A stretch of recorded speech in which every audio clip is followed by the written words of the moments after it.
Welcome back to the Love Living Local 315. We are your hosts, Scott and Kelly Greats, and today we are honored to have Jennifer Boulanger. And I'm glad I asked because I never would have gotten that right. An author, educator, and community advocate from Central New York. Jennifer's new book, A Song for Olaf, a memoir of sibling love at the dawn of the HIV/AIDS pandemic, chronicles her brother's journey through the HIV/AIDS era and the powerful bond they shared. Today, she'll take us behind the scenes of her story, her commitment to service, and why the themes of illness, love, resilience, and community matter now more than ever. Jennifer, thanks for joining us. Thank you for having me. Yeah, absolutely. So let's start with the book. Tell us a little bit about A Song for Olaf and what moved you to turn your sibling bond into a memoir. So I had in my mind from the time he passed the idea that I needed to document this experience in some way, but I couldn't at first. You know, the wounds were too fresh. I was very emotional. I was very, I felt like a scarred human being. And I had to get also back to the business of my life. My children needed me. My job had been suffering from my being gone for caregiving and so on. And so I sort of put it was always there, you know, in the back of my mind that I need to do this thing because I couldn't just let him die. I needed for people to know him because he was so beautiful and vibrant and giving and sweet a human being. And I wanted people to fall in love with him. If I could bring him to life on the page, that maybe people would be more apt to defend people like him and to stand up to bullies and haters who were discriminating against people like him. So I waited and I thought about it, and I was busy working, and my kids were in college and the whole thing. And then finally I retired and I was home, and COVID happened. And the scenes on the television of the people, it was the people that weren't allowed into the hospital that clicked for me, oh my gosh, here we are again. Because when my brother was ill and his partner was ill first and had passed first, he wasn't allowed in the room because it wasn't family. And it just hit a nerve for me. And I started writing then and wrote a lot during that time because I couldn't do much else. You know, Sure. We were home and whatever. I thought, you know, bringing him back to life was important.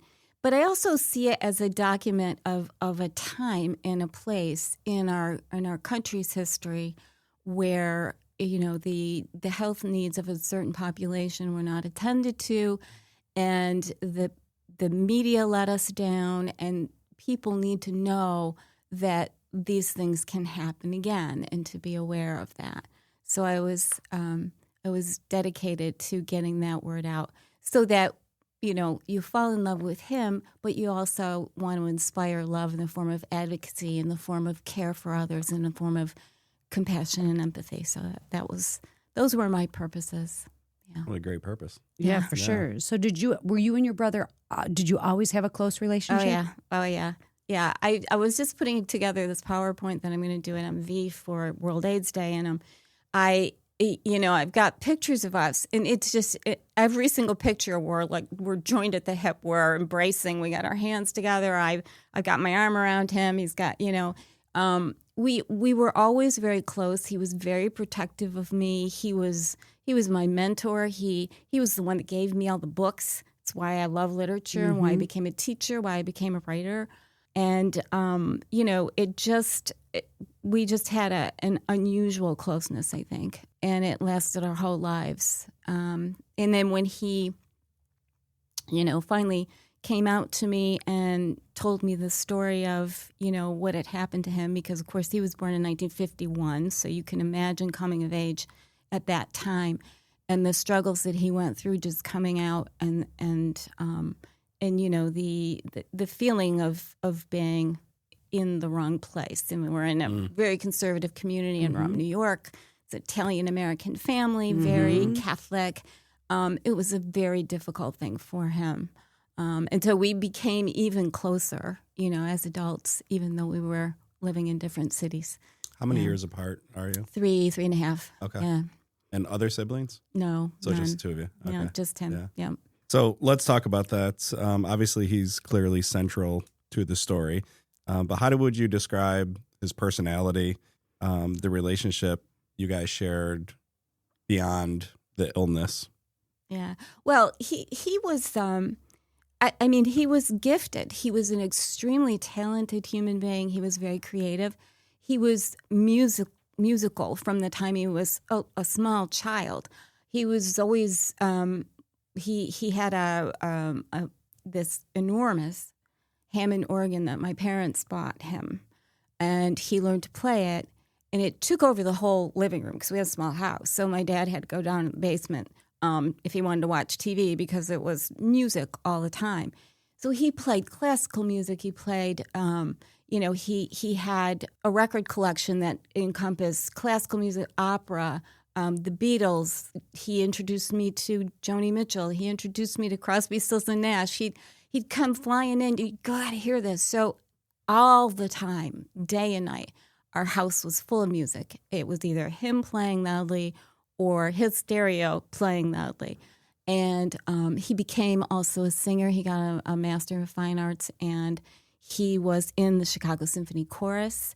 We went to Carnegie Hall to see him there. It was one of the best experiences of my life, and I write a whole chapter about that in the book.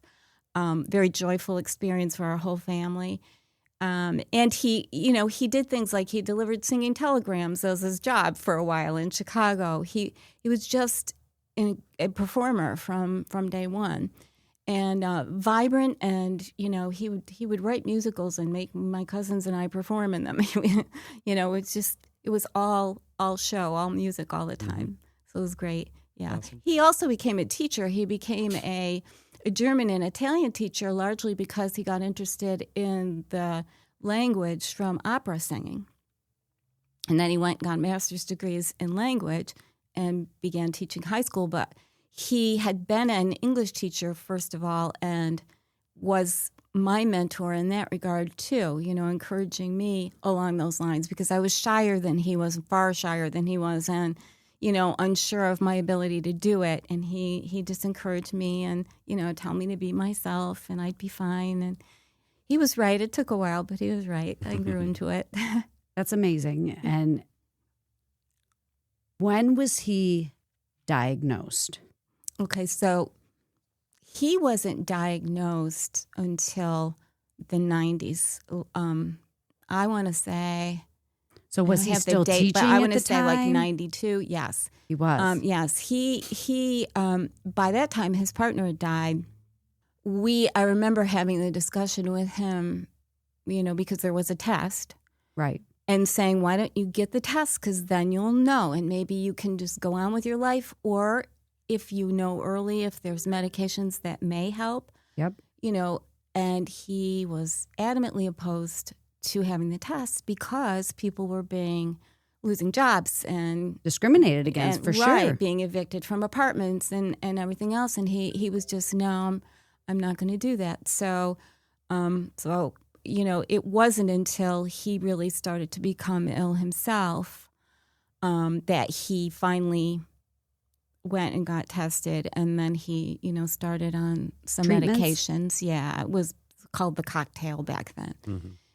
Yeah. So he was teaching, and then finally he called me one day and said, "I have to retire because I just can't keep it up anymore." He was exhausted. He was just unable to function. And gets to that point.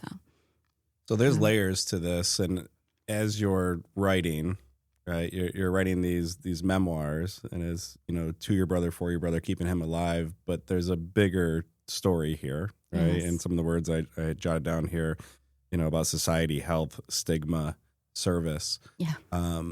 How challenging was it for you to honor your brother, but at the same time shine a spotlight on these important things that everyone needs to dive deeper into? Yeah.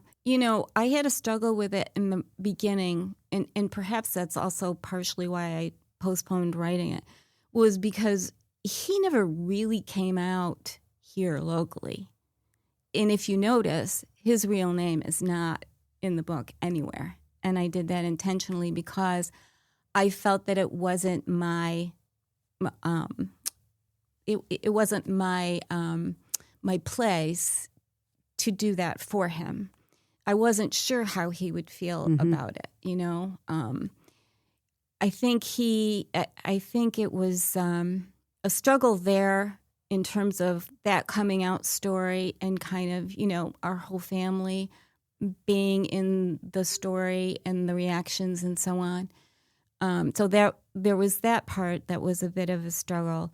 And then, of course, you know, you're writing about disease and you're trying to write in some way this joyful book because this was a joyful person. But you have to also face the horrors of the disease. You have to talk about the wasting. You have to talk about skin covered with lesions. You have to talk about fevers and night sweats and pneumocystis and blindness and all the things that go with AIDS. Because if we don't remember that real suffering, then we're more likely to just turn our backs on the people who are now infected and who were, a few months ago, getting help from the United States to get the medicines that they need, especially in underdeveloped countries. So, you know, I think it helps to inflame our advocacy and our work in that area. It's got to be extremely difficult to stay positive.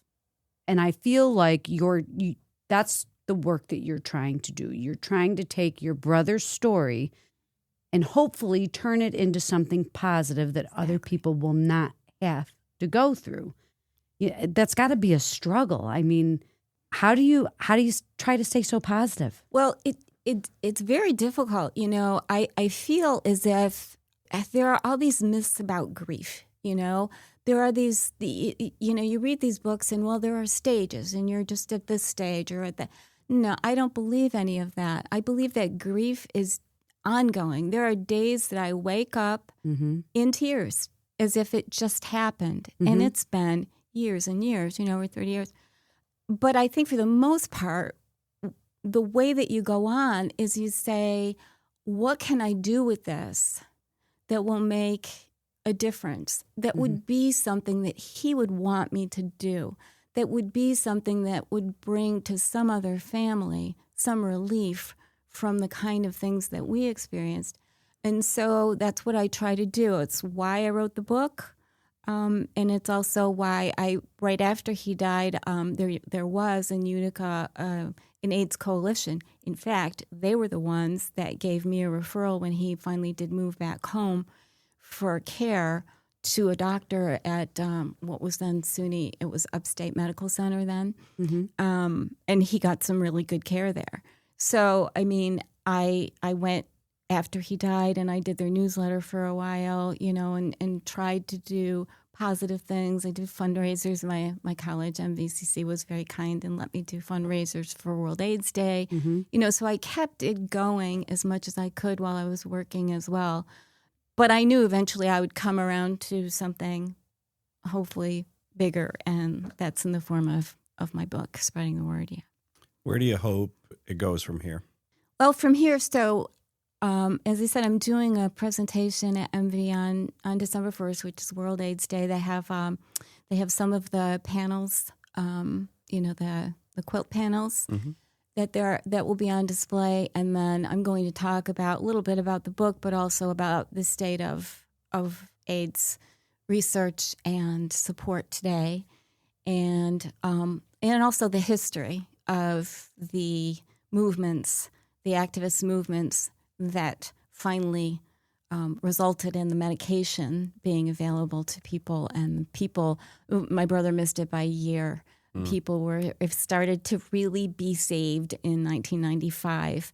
But, you know, so had the government paid more attention earlier, he might still be here. But at least those people need to be remembered and revered for the lengths that they went through to make sure that people paid attention and they did their own research and they worked really hard to get So- those medications to people who couldn't afford them.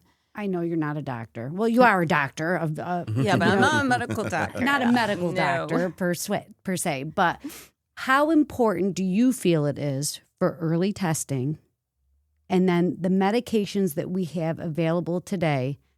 How much does that contribute to their quality of life and their lifespan? Well, absolutely, it does. And in fact, there are now medications that you can take as a prophylactic measure so that you don't contract the disease. Okay. But the medicines that are available today, they're antiretroviral therapies, and what it does is it reduces the virus's ability to replicate to the point that you don't even test positive anymore.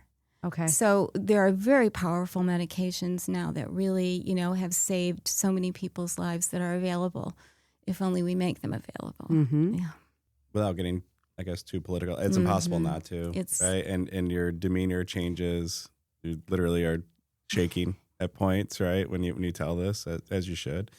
And you ended that with, if we make it possible. Yes. So is that at the core of your mission right now? Is to help make these things become more possible for Yes. I mean, it's so hard. You're one person, and you feel like, am I making any kind of a dent in this? Especially when you see, and again, not to get too political, but PEPFAR was shuttered in January, and that was the president's emergency plan for AIDS research that was instituted by George W. Bush in 2003. And it's gone. It was overseen by USAID. And there were just thousands upon thousands of, many of them, women and children in countries in Africa who were being saved by the medication that I just described over years and years of advocacy and compassionate care abroad. That's gone. And I think it's important for us to keep shining a light on the fact that it's gone and how much it's needed. And it's not, even if you didn't care about other people, you could ignite another global pandemic by not providing these medications to people who sorely need them. So it is both a humanitarian effort, but it is also a self-preservation effort for all of us, I believe. That's a good point. So and the other thing I did recently, so there is an organization called TAG, which was part of ACT UP. It started with ACT UP. Mark Harrington was one of the brilliant people, one of the brilliant activists who studied medicine to such a point that Dr. Fauci thought he was a doctor to get to, what exactly do we need to do here. And he is still involved with TAG. And I recently went on one of their, it wasn't a podcast, it was just a kind of an online program. And did a donation to them. They did a big fundraiser because they're still doing treatment and advocacy and research, and their outreach is quite broad. So I'm very proud of that. So what impact do you hope your book or this conversation will have on how people today think about HIV/AIDS and research and how important community care and outreach is? Yeah. Well, first and foremost, I mean, this is a disease caused by a virus. It is now pretty much preventable. There's no vaccine, but it's pretty much preventable in terms of you can receive medications that will, allow people to have a very fulfilling long life. And so it's important for people to get tested early. It's important for people to get care when they need it. And it's important that there is no stigma around it, because actually the majority of people that are contracting the disease now are women and children in underdeveloped countries. So I think that's an important thing to keep in mind, and a message that everybody needs to hear over and over again. For sure. Let's talk a little bit about education, service, community. You've got a doctorate in adult education. Yes. You worked at MVCC for many years as a professor and a dean, right? Mm-hmm. Yes. How has your background in education shaped the way you approach conversations like this around grief and illness and resilience? I think that, as a teacher, your focus is on the other person. You're always on. A focus is always on the other person. I am greatly indebted to MVCC for giving me my first job was a tutor, and I really became a teacher when I was a tutor because I was one-on-one with people, and they were able to say, "No, I don't understand what you said. Can you explain it a different way?" They made me really, really responsive to individuals, I think. Started to look at my classes more as individual people that come in with all kinds of, their own burdens, their own sorrows, their lack of sleep, their working 2 jobs, their, taking care of children, all of these things. And I think it helps us to see people as whole human beings and to understand that we don't know what people are bringing into us. So I think that's important. And then I think that, the idea of turning hardship, turning those disappointments and losses into opportunities is really important. There were so many students that I had that had such difficult lives. I had a student who had twin children who was a nursing student, and she was brilliant. And she was having such a hard time because her father had basically thrown her out of the house and had burned her books in the backyard because he was disappointed that she had these children and was unmarried. And she was trying to feed her children while going to nursing school, and she worked for us in the Learning Center. And I just see that, people can take those really horrible experiences and turn them around if they just have this perseverance. So it's a lot about individual coaching and mentoring and just being kind and listening. Yeah. It's a central theme, right? Yes. Just be a good human, be kind. Yeah, be a good be understanding. Be a good human. Be a good human is the advocate first for step in others. being a good Yeah. teacher. Yeah. That and hardship. A lot of times when you go through hardship, it makes you a stronger person. And then I feel like those people pay it forward and will keep the I don't even know, the truck Kindness, going, yeah. the kindness going. Yes. Like we truly are. And especially for teachers, they say that like if you can make a difference in just one child's life, Yep. you've done an amazing thing. Yeah. Because you could have turned the course of their whole life just by being that positive person and that one thing that they need. So that's awesome. It reminds me of what my brother told me one time, when this was when I was having real doubts about pursuing teaching. I was in a teaching program at Oswego State and struggling with my student teaching. And he said, "You know what?" He said, "You don't know about the kid in the back row that's not saying anything. He might be me."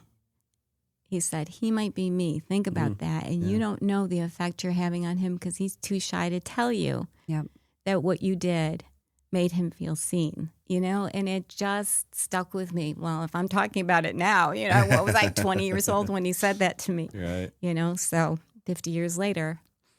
So looking back, is there a turning point moment in this journey that made you realize you need to tell this story? You need to write this book? Like I know that after, your brother passed, you had said that you thought this was something you wanted to do, but you knew that you were too, you were grieving and upset.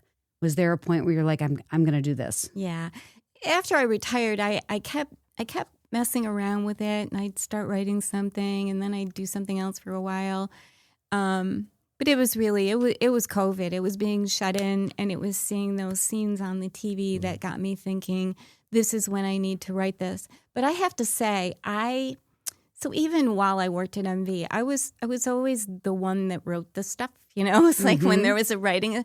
And I just, earlier in my career, I wanted to be a journalist. And I've always had that kind of feel for writing. And I don't feel fulfilled unless I'm writing something. Lately, I've been writing articles more than I have been, writing a book. I'm toying with the idea of another book. But I always wanted to write. I think that was always it's like in my DNA. And how was believe. the process for you? Because they're your stories. So it's got to be difficult through the editing process and getting feedback. And what do you change? What do you not change? That's got to be tough. Yeah. Well, I worked with a writing coach that I found through Gotham Writers. Her name is Elizabeth Cohen. And she was relentless in a good way. She would not let me get away with the I did this, he did that kind of writing. She would say, no, you need to write scenes. You need to, no, this is not right. Go back and rewrite. And she would say to me sometimes, step away from the computer and go read some poetry. Just, you need to clear your head. And it was brilliant. And I found her because she had written a book she had moved to Binghamton, New York from New York City, a big transition, with her husband. And then her father had Alzheimer's and moved in with them. And she had just had a child. So she had all of this happen at once. And then her husband left her. She wrote a book about that experience of those years taking care of her dad. And it was beautiful. It was poetic.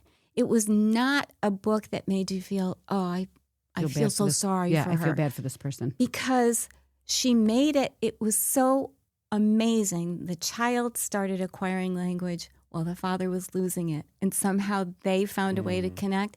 And I just, that was how I found her and went to her class and then, asked her to be my writing coach because I thought, I want to write something like that really touches people without making them feel as if, this is a pity party, and it's hard to do. It's hard. It's hard. But she was responsible for so much of the good of that book. And when she said to me one day, she wrote in the margin, I love Olaf. And I went, I did it. That's awesome. Now I got it. That's great. Now I got it. You and I are very similar. I have a journalism degree. I never once wrote for a newspaper. But writing is in your DNA. And I always consider myself a decent writer until I started working with a professional writing team. So your Marianne Evans was that for me. I was excited to get on our weekly calls, but also dreaded it because I knew she was going to rip apart everything I submitted. But to your point, in a good way, where it's like the way they story craft to engage a reader, it's brilliant. There's such an art to it. So I'm excited to dive into your book and see how that came out. I want to quickly go back to all the work you're doing in the community. So you serve on the board for the Center for Refugee Resettlement, Whitney's Legacy Foundation, which is about women's empowerment. What meaningful work is happening in these organizations, and how can listeners get involved? I've been involved with the Refugee Center since 2009. My wonderful president, Randy Van Wagner, suggested. And I've been there ever since. I started out, so when I started out at MV, I was a tutor, but I also taught English as a second language. And I came to appreciate so much our refugee students. They were so hardworking and so appreciative of every little thing that we did, So that's how I got involved. And I'm very proud of that association. The center is an amazing operation, despite the fact that we now have almost no arrivals with the new determination of the number of refugees by the president of the country. That group of women that run that place have written grants. They have done all kinds of outreach so that they are doing services like employment services for so many of the local businesses looking for skilled labor, looking for, people who will show up to work and do a good job, and all of the qualities that I've just described and that were in my refugee students, they come to the center for those recommendations. There are ESL classes going on there. We do health clinics, so we do vaccination clinics that are open to the public. All kinds of services for the refugees that we have still in our community, and certainly immigrants as well. October 30th, we had a big health conference. So we had presenters on Alzheimer's, on the effects of social media and mental health, just a variety of speakers. And had probably 100 visitors to that. And so they're doing all kinds of great work, despite the fact that, we are not seeing as many refugees coming into the community right now. My first teaching job, it's so funny. It brings me back to my first teaching job that I got in Northern Virginia.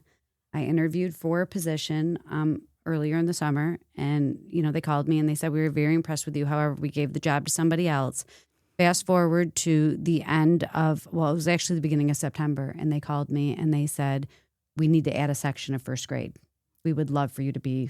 So we literally just packed our car. 2 days. And drove there.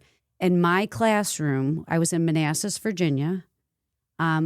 It wasn't a joke, but they called my classroom the United Nations because they had a huge influx of these different nationalities. And I am telling you, it was difficult to try and teach kids that have a second language. Now we have ESOL teachers and they're fantastic. Mm-hmm. But this was 20 years ago. Sure. And 26 years ago. 26 26 years ago. And I remember this little girl that I had and they all thought, yes, Spanish was her primary language. But I knew there was something more with this little girl, that it wasn't clicking. And come to find out, she had a hearing issue that had not been detected for the longest time, and like all through kindergarten and first grade, because they just thought it was a language barrier. Sure. And not. Yeah. I mean, these families, they need help, and it's just I commend you for the work you're doing here with that, because we definitely have a huge influx of different nationalities, and they refer to Utica as like the melting pot. Now we have so many different people here that need help, They do, but they also bring so much richness to the community. Yes. I mean, they're wonderful food families. And the dances yes. They're just, the most delightful people, talented people, Really. Super appreciative and just happy to be here in the United States for sure. Yes.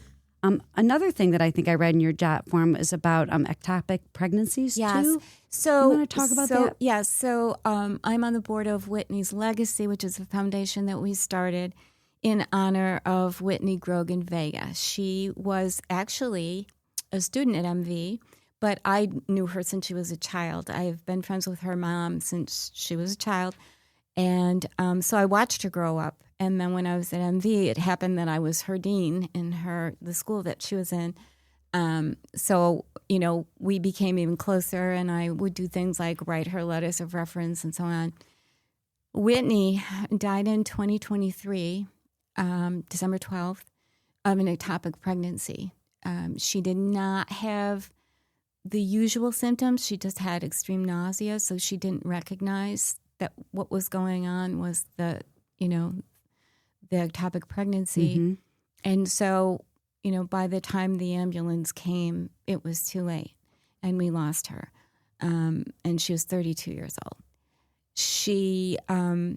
Her mom and I have become even closer as a result of having lost her. And we got together with some other really wonderful community members and started the foundation. I don't have her mission statement down in words, but I can tell you it's based on these principles. What would Whitney do? Because Whitney was a relentless advocate for the underserved. She would go out of her house every day and bring a meal to the homeless person down the street.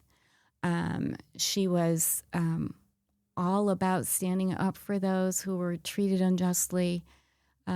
She was brilliant. She had just finished her master's degree and gotten the job of her life as a medical researcher at the Children's Hospital in Philadelphia.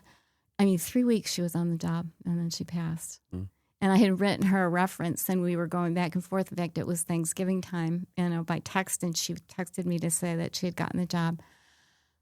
So it's a huge loss to us. But again, doing what we do with grief, as sad as we were, we tried to turn this into something positive. And so we started the foundation. We're working on, for example, on December 12th, we're going to work with Robert Bojanic in Rome, New York. He does this enormous food drive. I think it's the first or second Friday of every month.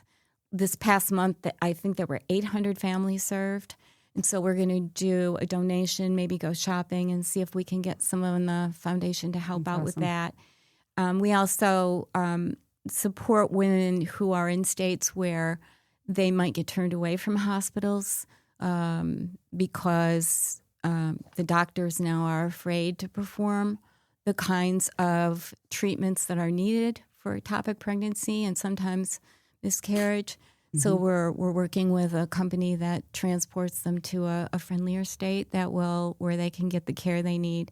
And we are planning a big music festival this summer, so pay attention to that. We're hoping to have it at Woods Valley Ski Area, and it's going to be called Whitstock. Nice. So, yes, and it's going to be a family affair. We're going to have lots of kiddie stuff as well. Keep us posted. We'd love to help you promote it. Yeah. I will.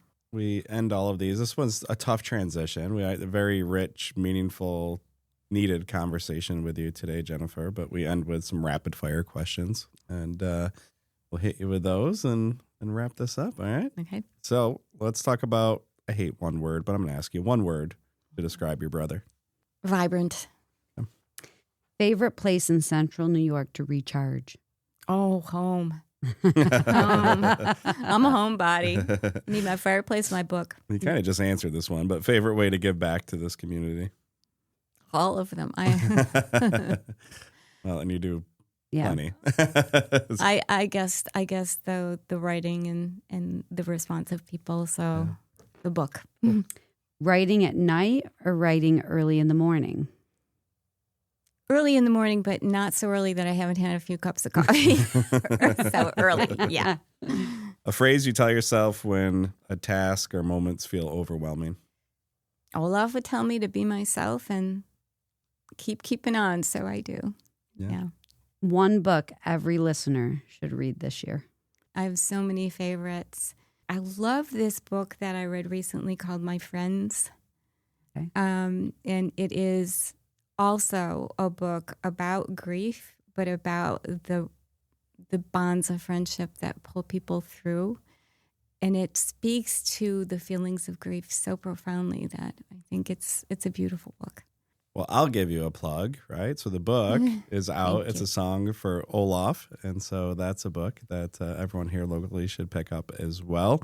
And Jennifer Boulanger, thank you so much for your time. Thank you so Thank much. you for coming in. You've been so lovely and sweet, and I appreciate your time. Well, thanks for all the amazing work you're doing here. Thank you.